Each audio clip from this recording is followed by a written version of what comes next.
Sunderlight Productions. Dans cet épisode, on parle de modèles perdus dans leurs pensées, d'entre-deux, de regarder hors du viseur, de se remettre en question, de pages à propos, de découragement, de faire de son mieux, de quantité plutôt que de qualité, de travail gratuit, de légitimité et de naïveté, mais surtout, j'essaie d'obtenir une information essentielle. C'est un vrai nom, Novembre ? Vous êtes tout est dans l'œil du photographe.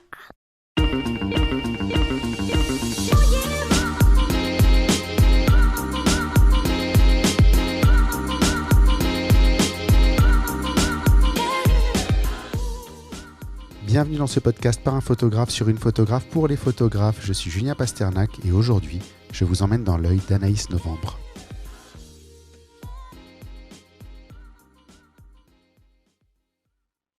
Bonjour Anaïs. Bonjour. Enchanté de te rencontrer. Alors on s'est déjà rencontrés pour être tout à fait clair, mais je suis content qu'on enregistre maintenant cet épisode. Tu as été recommandé par Jean-François Verganti qui est passé un ou deux épisodes avant toi. Je me demande, maintenant je vais poser la question quand quelqu'un a été recommandé, comment est-ce que tu connais Jean-François ? En fait, on s'est rencontrés il y a à peu près 7 ans. J'ai posé pour lui, je suis venue dans ce studio-là, où tu es maintenant, parce qu'il avait un projet personnel, peut-être il t'en a parlé pendant l'émission, un grand projet avec beaucoup de nus féminins. Et du coup, j'étais venue pour poser pour ce projet-là. On s'est rencontrés comme ça. Il n'a pas parlé pendant l'épisode de ce projet, mais il m'a montré à part et je suis en train de le travailler pour qu'il accepte de le présenter un jour sur le blog. J'aimerais vraiment, parce que c'est extraordinaire. Ça ne sert pas à grand-chose de l'écrire comme ça parce qu'il faut le voir pour comprendre et pour voir à quel point c'est beau et à quel point c'est extraordinaire et à quel point ce garçon est talentueux. Oui. Donc tu l'as connu par ce biais-là ? Oui, on s'est connus comme ça et en fait, j'étais restée un petit peu plus longtemps après cette séance. On a discuté et j'ai dit que je faisais un peu de photos, je commençais à l'époque et je pense que ça lui a plu et je l'ai assisté après. Voilà. Donc tu as développé ton savoir-faire à ses côtés ? Une bonne partie, je pense. Ouais. Et ça a mené à aujourd'hui, vous partagez un studio ensemble ? Oui. D'égal à égal, plus en tant qu'assistante ? Oui, même si on se rend utile l'un pour l'autre. On s'entraide, ça fait partie de la vie du studio, j'imagine. Mm-hmm. Si je te demande, sur un plan plus général, de faire ton elevator pitch, je ne sais pas si tu connais le concept, mais la base de l'elevator pitch, c'est une légende de la Silicon Valley. C'est tu rentres dans un ascenseur et Steve Jobs rentre à côté de toi et tu as 3 étages pour lui expliquer qui tu es et ce que tu fais. Ok. Très simplement, je suis photographe, je fais plutôt de la mode et de la beauté. Oui, c'est très essentiellement ça et des projets perso, commandes, de la pub. Alors, tu dis mode et beauté, tu les sépares alors que c'est un peu la même typologie de photo. Je peux te demander pourquoi tu les sépares ? Parce que simplement la mode pour le vêtement, la beauté pour le cosmétique, on peut dire ça comme ça. C'est purement pour le cadre de présentation de ton travail en fait. Oui, c'est pas vraiment la même clientèle non plus, donc c'est plus facile de s'y retrouver, peut-être présenté comme ça. C'est une séparation pour qu'on s'y retrouve plus facilement selon la typologie de client. Tu fais également de la vidéo ? Oui, je commence. Tu commences ? Qu'est-ce qui t'attire dans ce domaine-là ? C'est une autre manière de raconter une histoire, en fait, toujours avec de l'image. Et il y a eu plusieurs choses. Déjà, il y a eu des demandes, un intérêt de ma part. Et je pense que ça peut être intéressant de se vendre photos et vidéos aussi. En parallèle. Ouais. Dernière question de cet elevator pitch. Je pense que tu vas pas me répondre. Heureusement que tu m'aides. Je pense que tu vas pas me répondre, mais je trouve que ton nom est trop cool pour être vrai, Anaïs Novembre. Est-ce que c'est ton vrai nom ? T'es pas obligé de le dire. Ça restera un mystère alors. Ça restera un secret. Bon, on enverra les gens chercher sur société.com. Oui. tout le monde va aller voir, ils vont avoir un pic de vision. Je préférais qu'il soit sur mon site. C'est clair. On mettra le lien vers le site de toute façon de l'épisode. Si on parle de ta philosophie photo, est-ce que tu as des photographes, des livres ou des photos préférés ? Oui, Tim Walker parce que j'aime beaucoup ses ambiances. C'est très mode et pourtant il a un univers à lui qui est très marqué et qui me touche beaucoup. C'est une bonne influence. Julia Margaret Cameron parce que de son époque en fait elle faisait de l'art alors que la photographie c'en était pas encore et elle est intéressante pour ça. Qui je pourrais te citer Mapplethorpe par exemple. J'adore la brutalité et la douceur mêlée. Enfin, c'est très très intéressant. Et voilà. J'ai pas spécialement de livres dans mes autres influences. Ça va être multiculturel, le cinéma, la littérature. Je suis assez influencée par les contes et les légendes d'Europe, par exemple. Voilà. C'est assez Ça se vague. retrouve dans ton travail, les contes et les légendes d'Europe, parce que maintenant que tu me le J'espère. dis, je vois, je l'avais pas forcément vu en parcourant ton site au premier abord, mais une fois que tu l'as dit, c'est beaucoup plus clair. Ouais, c'est des univers qui m'inspirent et qui peuvent nourrir, je pense, une démarche photographique sans que ça en prenne le dessus. Je veux pas que ce soit purement démonstratif, mais ça peut être une bonne influence, ouais, et ça peut faire la différence. Ouais. C'est ce qui fait que tu as un univers cohérent Peut-être, ouais. finalement. Qu'est-ce qui te fait déclencher? C'est quoi la chose qui fait que tu appuies sur le bouton à ce moment-là? Ça dépend, ça dépend de pas mal de situations. Si c'est, par exemple, une configuration studio pour un client, ça va être vraiment un moment où on le sent. Enfin, tout est là, de toute façon, la fille, elle est là, elle est préparée, la lumière est faite. Et il y a des intentions, bien sûr, peut-être demandées à l'avance, mais il y a un moment où l'énergie, elle passe. Enfin, c'est difficile à expliquer, mais il y a quelque chose dans le regard qui est fort pendant une demi-seconde et il faut essayer de choper ça, quoi. Et parfois, pour des choses plus perso, même si c'est, je sais pas, dehors avec un mannequin, j'aime bien avoir les moments un peu vrais, pas trop posés, en fait. Parfois, entre deux pauses, c'est joli parce que la fille, elle est repartie dans ses pensées, dans son monde, ou alors justement, elle vient juste de se réveiller, de se mettre dedans. Et c'est des petits moments comme ça qui sont assez chouettes. C'est les entre-deux? Les entre-deux, ouais, parce qu'ils ont une forme de vérité et c'est ça que j'aime bien, en fait. Il y a quelque chose de vrai qui se passe et qui n'est pas spécialement superficiel, quoi. Ça peut rejoindre des photos perso dehors. Enfin, tu parlais du Sénégal, où il y a ça qui se passe à ce moment-là et paf, quoi. Voilà. Quelque chose de vrai, ouais. C'est le petit moment que tu attendais. Alors, quand tu es en studio, j'imagine que c'est le moment que tu attendais, c'est l'alignement des planètes, du Ah, coup. ouais, on peut dire ça comme ça. Si on le dit comme ça. Et quand tu es hors de ces projets-là, c'est un peu l'inattendu. Oui, on peut dire ça, ouais. En fait, Oui, les c'est planètes ça. s'alignent, mais pas au même endroit En tout selon cas, ton c'est pas projet. calculé. Ouais, Ouais. exactement. Ouais, c'est pas quelque chose qu'on a attendu, même si, en tant que photographe, on guette toujours le moment Ouais. intéressant, on est toujours à l'affût. Enfin, je pense que c'est ça qui fait que, que tu vois ce qui est beau et puis que tu choisis de déclencher. Mais ouais, c'est plus inattendu, ouais. D'accord, mais il faut avoir l'œil dans le viseur ou il faut justement regarder autour de soi pour le trouver, ce moment? Vaut mieux regarder autour de soi. Même si Ouais. parfois, tu perds le temps et puis le moment qui est beau, Ouais. il a disparu, quoi. Tu l'as vu, mais il est que pour toi. Ouais, parfois ça arrive. Il y a une frustration, mais bon, le monde, il existe Mm. aussi ailleurs que dans le viseur, quoi. D'accord. Ouais, voilà. Alors, je vais situer un petit peu qui tu es. Je pense que tu es juste en dessous de la trentaine. T'es en dessous de la trentaine. Tu fais de la photo de mode, de la photo de beauté, de la photo en studio. La première question que j'ai, c'est depuis quand? Mais j'ai aussi une autre question, en fait, qui est que dans ta génération, on a plus tendance à aller vers la photo sociale, vers le mariage, vers l'événementiel. Qu'est-ce qui fait que toi, tu t'es plutôt orienté en te professionnalisant vers la photo de mode et la photo de beauté, qui n'est pas forcément une destination facile, en fait? Moi, ça fait, je pense à peu près, ça fait 7 ans que je habite à Paris et que j'ai commencé à orienter mon travail mode, beauté, enfin tout ce que tu peux voir maintenant. Mais quand j'ai commencé mes tout premiers pas en photo, j'étais en province et il n'y a pas beaucoup de place pour la mode, en fait. C'est plutôt de la photo sociale. Donc j'ai commencé à faire quelques mariages, quelques boucles de famille et puis quelques boutiques de vêtements. Et tout le reste, ça pourrait s'apparenter à de la mode, mais c'est resté du perso. Enfin, j'ai pris toutes mes copines en photo avec toutes les fringues que je trouvais. Et je rêvais d'aller à Paris et de faire de la mode parce que je voulais travailler avec des créateurs, d'autres artistes, d'autres personnes inspirées. Donc on peut dire que j'ai commencé quand même comme ça.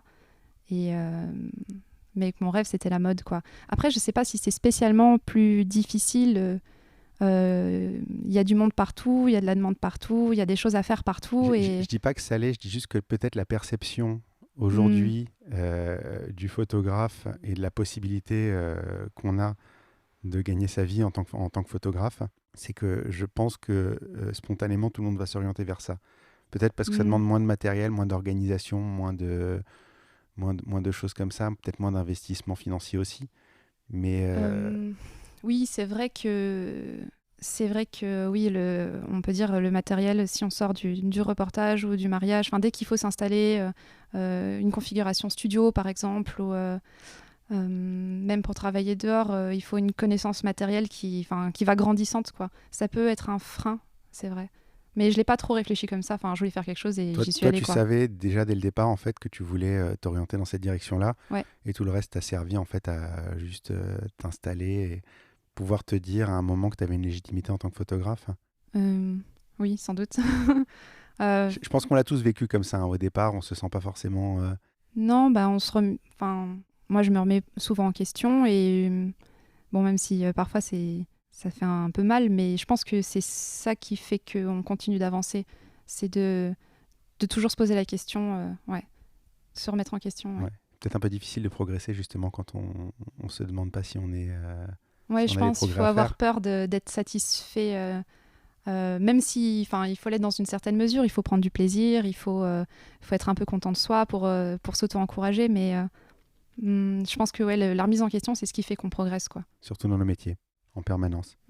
Alors justement, puisqu'on parle de progresser, toi tu fais beaucoup de portraits, et une chose qui m'a marqué quand j'ai regardé ce que tu fais, c'est que tes éclairages sont uniques, globalement parfaits. Alors bon, j'imagine que tout n'est pas Merci. parfait au moment où C'est tu fais sûr. la photo et qu'il y a un tri qui est fait, mais que tu as quand même des beaux éclairages à une époque où tout le monde dit qu'il est capable de faire du portrait.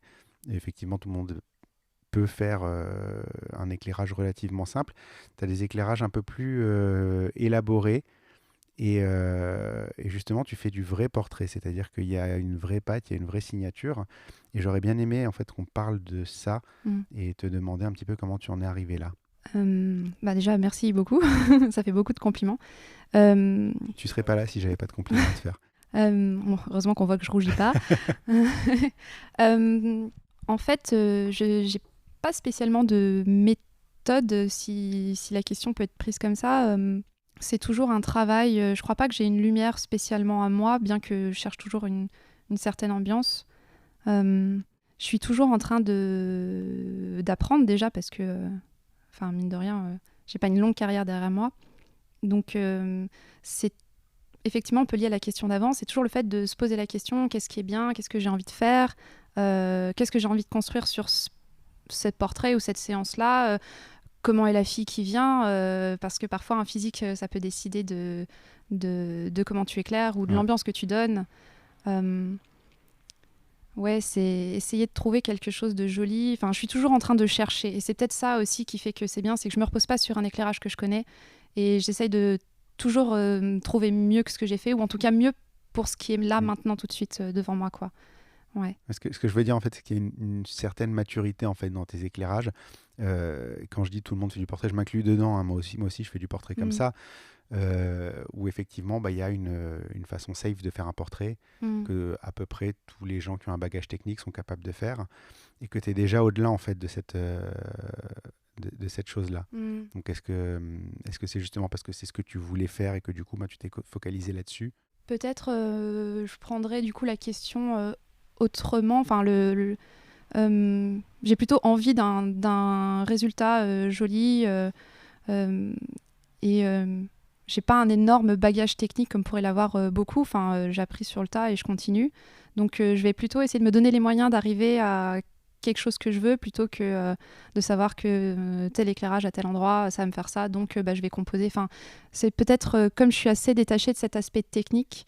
Voilà. Finalement, tu restes sur l'esthétique plus que sur la façon dont ça fonctionne en fait. Ouais, et ça exactement. Fonctionne. Ok, donc t'es pas quelque part parasité par ce qui existe déjà en fait. Non, pas trop. Ça va plus être des inspirations d'images que je vois. On va dire, je vais plutôt être inspirée par une image qui est faite, que je vois, que comment elle a été réalisée. Ah ouais, bon, ben, je peux faire le même éclairage, D'accord. en Donc gros, du coup, tu essayer vas la refaire à moi-même. ta sauce sans chercher à Par savoir comment elle exemple, a été ouais. faite.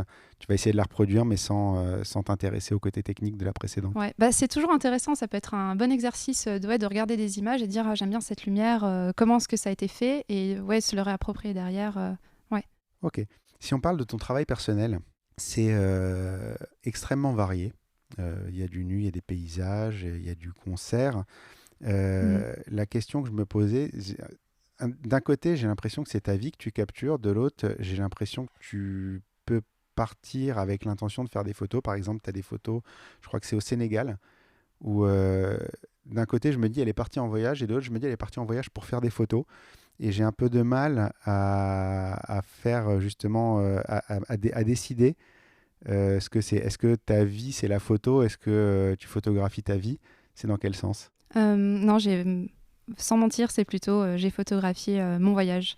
Même si j'imagine pas partir en voyage sans mon matériel, enfin au moins sans mon appareil, ça c'est évident. Mais non, non, c'était bien un voyage et j'en suis super contente d'avoir sorti des images comme ça. Parce qu'elles Mm. sont vraiment belles et Merci. en même temps, voilà, c'est pas des photos de vacances, hein, clairement. C'est des choses très élaborées, très Mm. travaillées. Et justement, c'était la question que ça m'a inspiré. C'est qu'il y a des gens qui partent au bout du monde avec l'intention de faire des photos. Mm. Et toi, c'était pas ton cas, en fait. C'est juste. Ben, je m'en serais un peu voulu de pas ramener une image, pas forcément parce que j'aime ça, mais non, j'ai pas trop ce sentiment de tiens, je vais aller à tel endroit parce que je veux photographier telle chose. C'est plutôt j'ai l'occasion de partir là, allons-y, je vais vivre pas seulement derrière l'appareil photo, même si j'y suis très souvent l'œil dans l'œilleton, quoi. Mais c'est plutôt l'occasion, quoi. Je pars en voyage et j'ai mon appareil photo et qu'est-ce que je vais ramener en plus de mes souvenirs, quoi. Mais du coup, c'est présenté au milieu de ton travail. Oui. C'est. Je pense que ça peut te donner des indices sur une sensibilité que je ne peux pas exprimer lors de commandes mode, par exemple. Qu'est-ce que ça peut être mon œil dans une autre situation? Donc, c'est le côté finalement où tu dis peu de choses sur toi, Mm. sur ton site. C'est ça ton côté personnel? Oui, je pense qu'on peut chercher des indices D'accord. dans des images comme ça, Donc peut-être. ta Ouais. personnalité est disséminée un petit peu partout sur ton site. Au lieu d'avoir une page à propos, Oui. il faut fouiller. Ça veut dire que Oui, j'aime pas trop les pages à propos et j'ai vraiment envie que les images, elles racontent, enfin, elles parlent pour moi. toute l'histoire est là, mais t'as pas de résumé, quoi. Exactement, ouais. Je crois que c'est la meilleure façon de le dire. Tu as une partie sur ton site qui est clairement pas ta vie, c'est du travail qui a été préparé en Mhm. amont avec une équipe, avec Ah. un mannequin. C'est des shootings qui sont pas des commandes clients, c'est des choses plus personnelles. À quoi ça sert ce type de shooting dans ta carrière? Mm. Déjà, ça me permet, moi, de faire ce que j'ai envie en sortant des commandes, de pouvoir réaliser mes propres idées. Et aussi, je pense que, enfin, de la même manière que des photos ramenées de voyage, ça dit quelque chose de moi, ça montre quelque chose dans lequel je pourrais être douée ou sur lequel j'ai un regard qui pourrait intéresser potentiellement un client ou une agence qui se dit ah ouais, ça lui plaît ou ça elle est bonne, elle a eu cette idée-là, c'est intéressant, comment je peux m'approprier le regard de cette fille-là sur mon projet à moi, quoi. Et c'est toujours intéressant en plus des projets avec des équipes. Même si on est à l'origine de l'idée, parce que chacun va apporter une petite touche, il y a des imprévus qu'on n'a pas, des inspirations autres, et c'est intéressant de composer aussi avec le travail et le bagage d'autres personnes. D'accord. On t'a déjà contacté sur ces projets en te disant on aimerait bien s'approprier ce côté de toi? Oui, c'est arrivé pour des petites marques, vêtements ou bijoux, qui étaient assez touchées par une série faite pour un magazine, par exemple, et il y a quelque chose dans l'ambiance qui leur a plu, et ça les a Du coup, touchés. Ouais. ils viennent te voir Mm. par rapport à ça. Je voudrais qu'on parle d'une image en particulier de ton site. Alors, je rappelle, tu vas être diffusé juste après l'épisode d'Olivier Laban-Mattei, Mhm. mais tu es également enregistré juste après son épisode, donc je l'ai encore en tête. Et si j'avais été logique, en fait, en parcourant ton site, je t'aurais certainement parlé d'une série qui s'appelle Les Mourantes, que je mettrai au moins en lien dans l'article qui accompagne le podcast, pour qu'on le voit. Je pense qu'on va en parler quand même maintenant que je l'ai mentionné. Mais comme dans l'épisode précédent, j'ai parlé de flou intentionnel avec Olivier. Je vais t'en parler aussi parce qu'il se trouve que sur ta page d'accueil, et c'est une des premières séries qu'on voit, il y a un projet qui s'appelle Mémoire floue. Alors les gens me disent souvent, tu prends souvent la première photo de la série pour exemple. En fait, je pense que la première photo de la série, c'est souvent la meilleure, celle qu'on met le plus en avant. Et effectivement, c'est souvent celle qui attire mon œil. Mais j'aurais bien voulu en fait que tu nous parles un petit peu de ça parce que le flou intentionnel, c'est un petit peu mon dada en ce moment. J'essaie de comprendre ça et j'essaie de travailler ça. Et j'aurais voulu en fait savoir déjà dans quelles circonstances a été réalisé ce projet, comment tu as fait ça et si tu peux nous en parler un petit peu en fait. D'accord. Ce projet-là, c'était pour un étudiant en fait en école de mode qui s'appelle Daichi et qui m'a contacté pour faire les photos. Enfin, il cherche un photographe pour photographier sa collection de fin d'année. Donc c'était pas ton projet à toi au départ. Non, c'était pas mon projet et il m'avait envoyé ses vêtements et déjà en fait le titre de son projet c'était Mémoire floue. Donc c'est quelque chose qui venait de lui et que je me suis approprié et finalement ça a assez bien matché parce que moi je me suis vraiment retrouvée et lui aussi. Enfin en tout cas c'est ce qu'il m'a dit. Et ouais, il y a ce travail sur le bouger qui était intéressant, que j'avais jamais fait aussi fort, parce que c'est généralement pas la demande. En fait, on est plutôt en recherche d'images hyper nettes, voilà. Et là, c'était intéressant de se laisser aller et d'avoir du mouvement dans ces images, quoi. C'est ça qui est surprenant, en fait, c'est que sur un projet qui est, techniquement, c'est une commande, même si c'est pas forcément d'une maison, une grande maison d'édition ou quoi, mais ça reste une commande. Et du coup, tu t'es approprié son projet. Le flou, il vient de qui? Il vient de lui ou il vient de toi? Même si c'était le nom du projet, c'était pas forcément ce qu'il demandait. Je pense un peu des deux, parce que quand il m'a envoyé ses vêtements et le titre, moi j'ai tout de suite vu des images en bouger. Et ensuite, il m'a envoyé un document avec des inspirations et c'était exactement ce à quoi j'avais pensé, des grands flous comme ça. Donc c'était assez facile de trouver le point de rencontre en fait. Ouais. Donc vous êtes bien trouvés finalement. Oui. C'était un bon match dès le départ. Oui, ouais. Et en fait, c'était important pour lui d'avoir je pense, des images qui reflétaient plus son intention et son projet que simplement voir ses vêtements. Donc c'est ce que ça apportait en fait, le flou dans ce cas-là. Puisque je les ai mentionnés, on va en parler quand même, la série Les Mourantes. Oui. Que je mettrai également. Donc Les Mourantes, je les ai sous les yeux. Ce sont des photos qui sont en train de faner sur un fond noir. J'aimerais bien que tu nous expliques un petit peu ce projet-là. C'est les fleurs qu'il y a dans mon jardin, notamment une grande pivoine arbustive qui fait des fleurs magnifiques pendant un laps de temps très court. Enfin, ça dure quelques jours et c'est vraiment une explosion.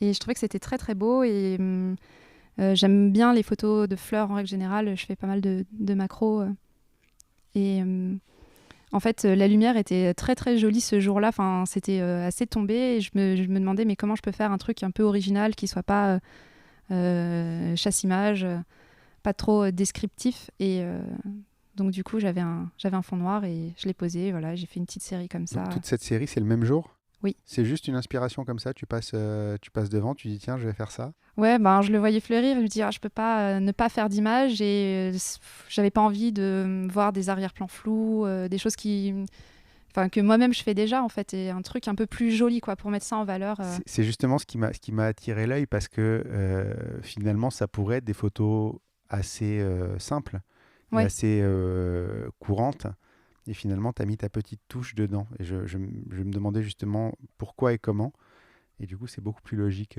maintenant que tu l'expliquais. Oui, je pense qu'il fallait trouver un peu l'idée pour montrer ça déjà différemment et ensuite avoir une cohérence. Enfin, j'aime bien l'idée d'avoir cette contrainte-là parce qu'il y a d'autres fleurs et toutes de la même manière, ça donne une cohérence et c'est ça qui fait que c'est joli aussi. Du coup, ça répond à une question que je t'ai posée plus tôt qui était justement que tu avais une différence. C'est aussi, c'est pour ça qu'on discute. Mais je comprends un petit peu mieux, ce côté de toi en fait, où tu vas chercher finalement ce que tu as envie de réaliser plutôt que ce qui existe déjà. Et est-ce que tu te poses la question justement de ça existe déjà et j'ai pas envie de le faire parce que ça existe déjà, ou j'ai envie de changer un petit peu pour ne pas ressembler à ce qui existait avant.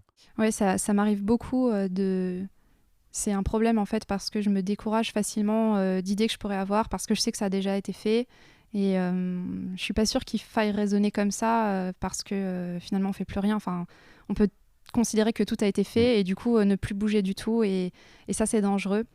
Il faut juste que ce soit assez pour que ce soit un moteur. Ok, comment moi je vais le représenter, cette chose que tout le monde a déjà représenté, absorbé, vu, réalisé. Et ouais, qu'est-ce qui fera un peu le truc différent, quoi, sans en faire une maladie. Oui. Mais ouais, c'est un petit problème que j'ai. Sans chercher le perfectionnisme, mais en essayant quand même de... Ouais. Après, faire de son mieux aussi, c'est toujours bien, quoi. Vraiment se donner du mal et...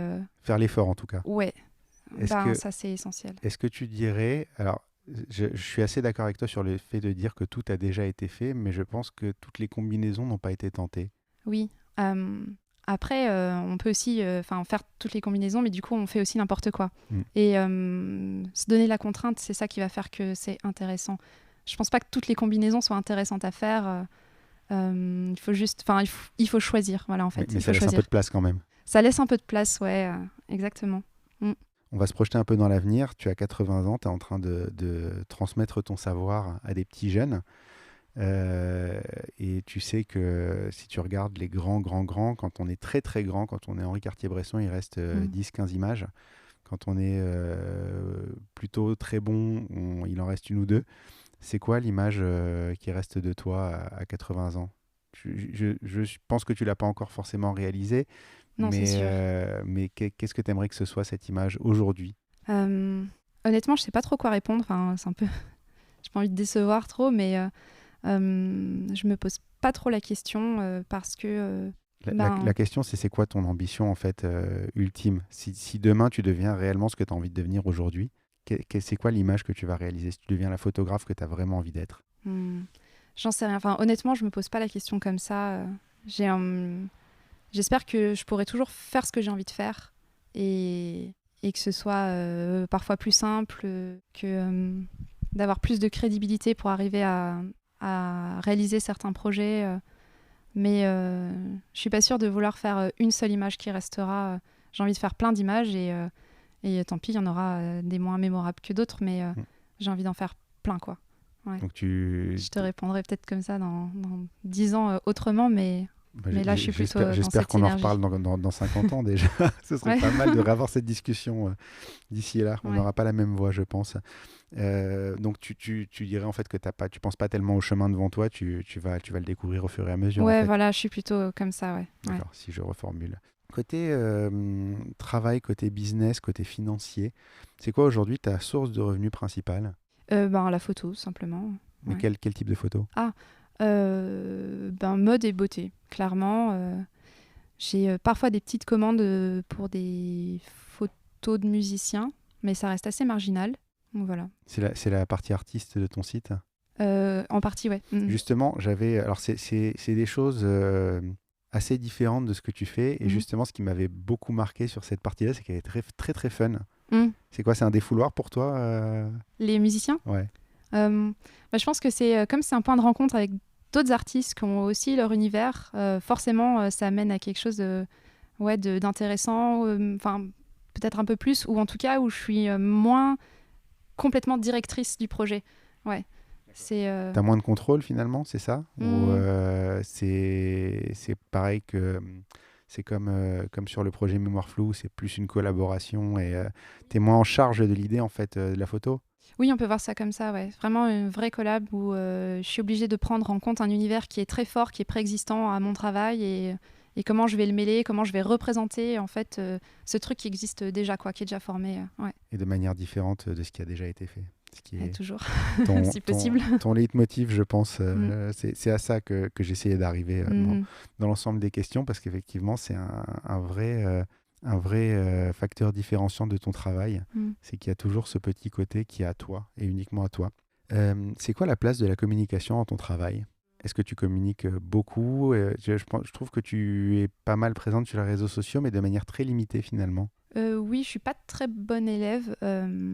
Mon site est toujours à jour, ça, il n'y a pas de problème, mais j'essaye de de me faire un peu de mal pour communiquer sur Instagram notamment, parce que je pense qu'il y a beaucoup de choses qui se jouent là, qui sont intéressantes même commercialement, et puis pour une visibilité en règle générale, mais ça me passionne pas, quoi.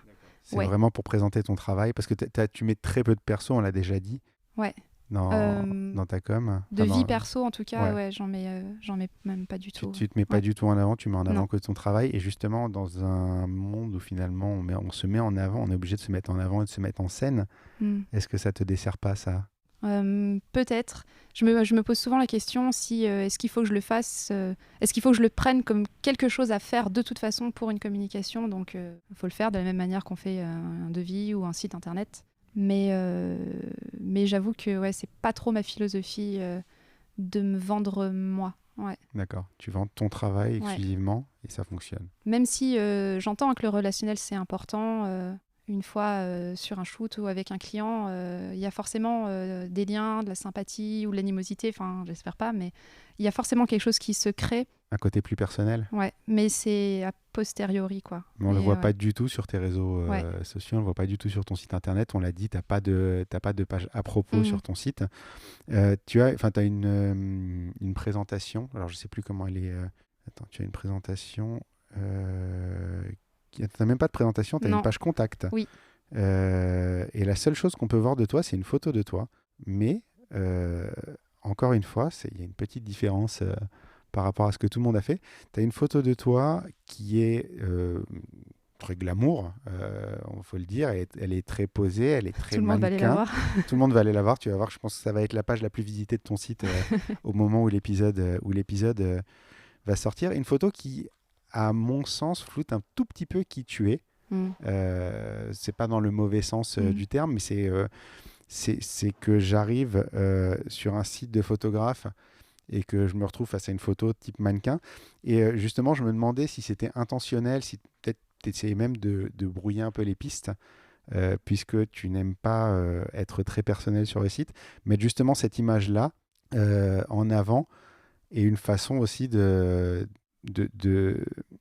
j'ai pas envie de dire brouiller les pistes ou de te cacher, mais de ne pas dire Ouais. clairement qui tu es. Oui, il y a un peu des deux en fait, parce que c'est une manière pour moi de ne pas me laisser percer à jour peut-être complètement, et il y a un peu de fainéantise aussi derrière, parce que elle date un peu cette image et je l'ai jamais changée.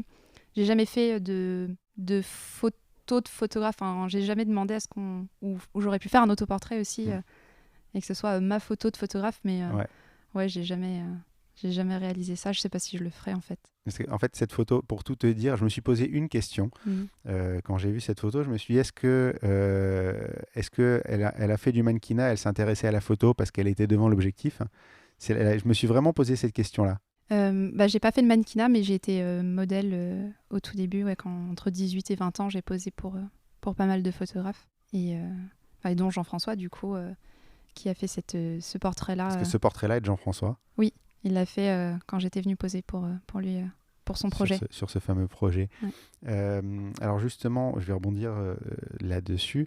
Est-ce que d'avoir été devant l'objectif, ça t'a appris des choses sur la façon de faire des photos et de gérer peut-être tes modèles, mais Oui, c'est un peu loin maintenant, mais je me souviens effectivement de comment on peut se sentir quand on est largué dans un studio où il n'y a rien, ou dehors. Après, la plupart des gens que je photographie sont des mannequins qui ont l'habitude, en fait, c'est leur métier. Donc, j'ai pas trop de relationnel à faire pour mettre bien la personne, ce genre de choses. Ça aurait pu me servir dans ces conditions. En revanche, ça m'a bien aidée quand je me suis mise à la photo. J'ai appris sur le tas, mais j'étais aussi bien orientée. Enfin, il y avait des gens assez bienveillants autour de moi, et notamment les photographes pour qui je posais, et qui n'étaient pas paternalistes en fait, avec leur côté. La petite jeune, elle se met à la photo, on va lui montrer comment il faut faire, mais au contraire, qui était mais vas-y, fais-toi plaisir aussi. Nous, on kiffe grave, donc ça va t'arriver aussi. Voilà. Ils t'ont poussé dans le bon sens. Ouais, c'était une bonne énergie. À une époque, on crie beaucoup justement sur ce côté-là. Et en plus, il y a plein de photographes qui se sont pris dans ce genre de tourmente. Toi, tu as eu la chance de tomber sur les bons qui t'ont poussé dans la bonne direction. Oui, il n'y avait pas ce côté malsain de concurrence. Encore une petite jeune qui vient sur le marché. Et j'entends beaucoup de photographes râler comme ça. Et des jeunes qui vont arriver sur le marché, il y en aura plein. Donc, il faut s'habituer. De toute façon, il y en a toujours. En fait, la réalité, c'est qu'il y en a toujours eu. On a l'impression que c'est qu'aujourd'hui, avec le numérique. Oui, Mais il y a quand même une part de réalité où maintenant, il y a effectivement beaucoup, beaucoup plus de monde. L'accès au métier est plus facile, le matériel. Et d'un côté, tant mieux, parce que ça m'a permis, moi, de mettre un pied dedans. Et après, ouais, forcément, maintenant, c'est un peu plus dur. C'est plus les mêmes conditions, c'est plus les mêmes tarifs. est-ce qu'il n'y a pas que la qualité qui survit? Pas tellement. Enfin, j'espère, en tout cas. J'ai l'impression que là, en ce moment, c'est plutôt la quantité. Enfin, je vois ça dans mon métier. Où parfois on est sur des shoots, on fait des grosses quantités de photos et on n'a pas le temps de faire des belles images quand on fait des grosses quantités. Ouais. Du coup, la qualité perd un peu. Et avec des médias comme Instagram où on voit beaucoup, beaucoup, beaucoup d'images dans une journée et très rapidement, enfin l'espace de quelques secondes sur un objet qui est tout petit. Donc on s'habitue à avoir beaucoup d'images et pas forcément de qualité. Et j'ai l'impression on habitue notre œil à des choses plus médiocres. Et j'espère qu'on va s'en rendre compte et qu'on va se dire « Ah putain, il faut absolument qu'on redresse la barre. Maintenant, nous, on veut des choses de qualité et reprendre notre temps et tout ça. » Mais on est dans un monde de volume, plus que dans un monde de Ouais, beauté. complètement, ouais. Je sais pas trop comment ça va évoluer. Enfin, faut faire avec et... Quand tu parles de volume, ça veut dire que sur un shooting, on va te demander des variantes différentes selon la destination. On va te demander, par exemple, là où tu aurais fait peut-être un shooting pour une photo qui serait parue dans une publicité sur un magazine, on va te demander de sortir des variantes qui pourraient aller sur Instagram, sur Facebook, sur Twitter, sur des réseaux comme ça. Ça dépend vraiment. Il y a toujours des photos pour une campagne où c'est toujours une ou deux images et effectivement, il y a 2-3 autres, mais c'est plutôt... Comme il y a beaucoup d'enjeux sur justement Instagram ou Facebook ou ce genre de communication rapide, il y a plutôt des demandes avec des nombres d'images assez conséquents. C'est dit à l'avance, hein, mais du coup, oui, ça fait un gros volume. Une belle photo, on t'en demande 10 bien, quoi. Ouais, mais je pense que au fond de même, les gens, ils voudraient 10 super photos, quoi. Mais c'est compliqué, il faut être au-delà du génie pour... Oui, je pense que voilà, ils se rendent pas compte à la réalisation et en fait sur place ils vont se contenter peut-être de moins bien. Ouais. C'est une question d'œil aussi. Ouais. Encore une fois, je pense qu'on s'habitue à avoir des choses moins bonnes et donc on n'a pas l'œil assez comment dire affûté. Oui, et exigeant aussi. Ouais. Tout est un compromis de toute façon. Oui. C'est en fait tu fais un compromis d'avoir moins d'images mais d'en avoir des superbes. Ou d'en avoir plus. Quand mais on peut, c'est le luxe, ouais, effectivement. Ça montre d'un sérieux, d'un goût, et c'est vraiment ça qu'on veut faire, quoi. Ouais, je suis le client de rêve. Vous savez qui appeler. Elle vous cherche, Anaïs. Oui. Dernière question du côté business. Est-ce que tu gagnes bien ta vie aujourd'hui? Et si oui, combien de temps ça a mis? Je gagne bien ma vie dans le sens où je suis pas dans le besoin. Bon, après, j'ai toujours adapté mon niveau de vie aux revenus que j'avais via la photo. Mais non, je suis pas à plaindre. Enfin, je gagne ma vie en photo. Ça fonctionne. Le temps que ça a mis, je suis quand même pas... comment dire ça on va dire que je suis arrivée à Paris il y a 7 ans. Et maintenant, je fais que de la photo et j'en vis très bien. On va dire que ça a mis une petite dizaine d'années. Et encore, tout est à faire, quoi. Il me manque... du matériel, il me manque plein de choses. Aujourd'hui, tu es installé, tu tournes et tu n'as pas à te poser la question de vivre de la photo ou pas, quoi. Oui, c'est ça. On va dire que je me pose plus cette question-là.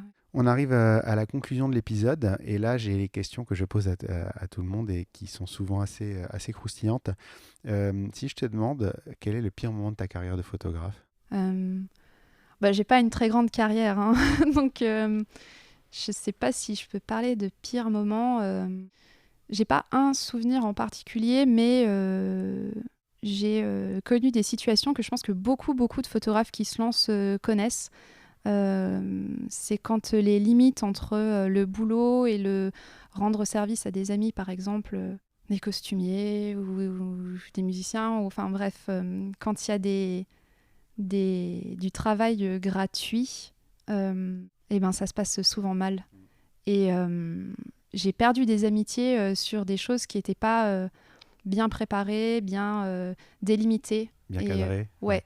Quand on t'a payé en visibilité mal définie. Oui, ou que les exigences, elles sont mal définies. ce qu'on attend l'un de l'autre.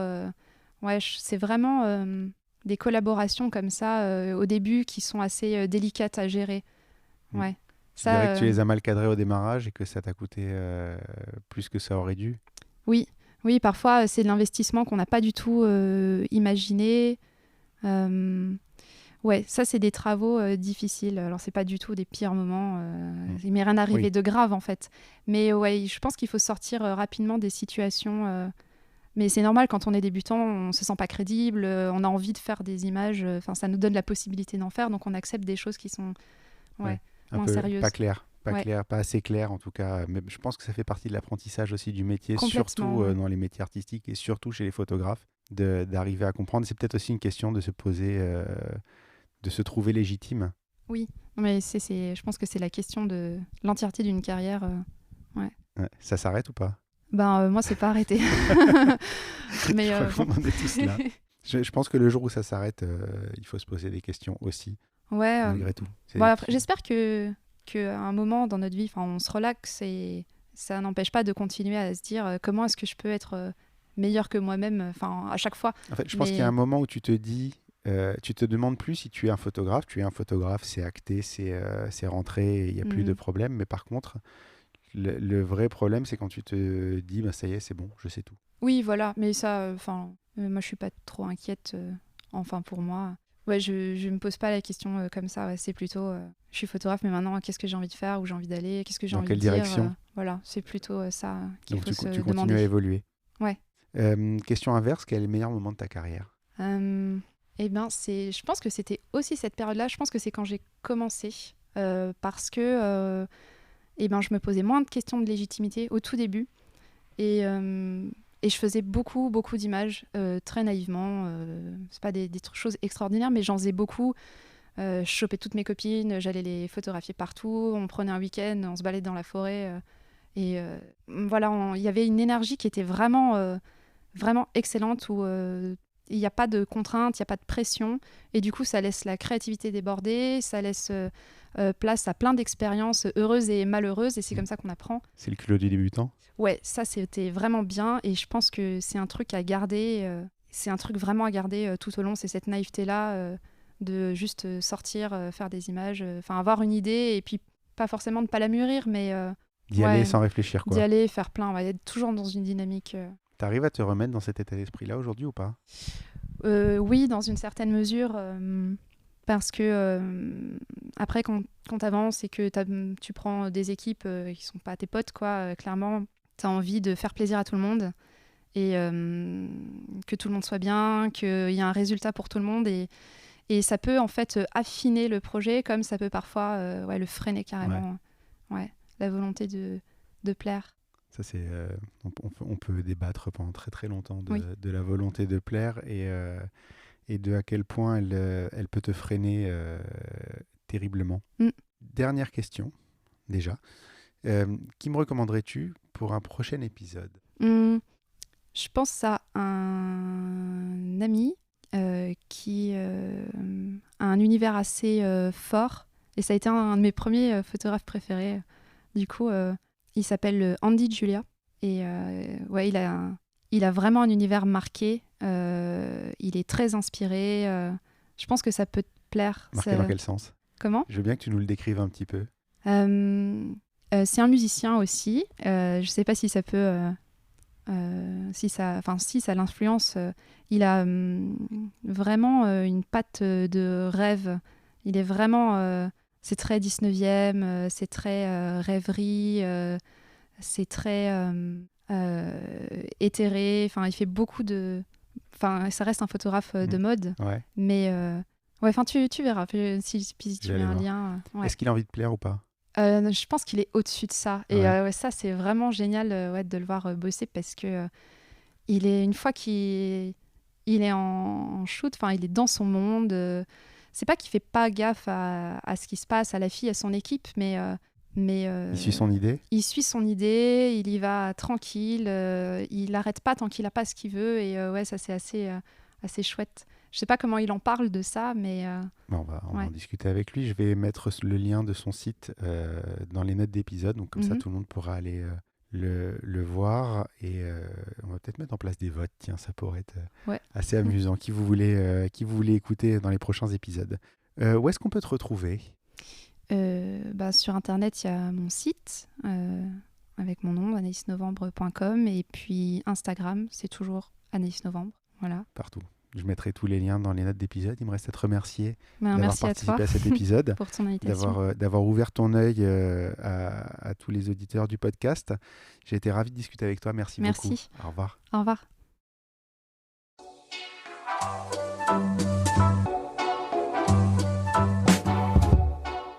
Merci d'avoir écouté cet épisode. N'oubliez pas de laisser une note et un commentaire sur Apple Podcast, c'est important et ça aide beaucoup à notre visibilité. Vous pouvez également aller sur le blog dans l'œil du photographe à l'adresse www.dlodp.fr. C'est tout pour aujourd'hui. On se retrouve au prochain épisode dans l'œil d'un nouveau photographe. Dans l'œil du photographe, merci, c'est fini. Ciao, ciao.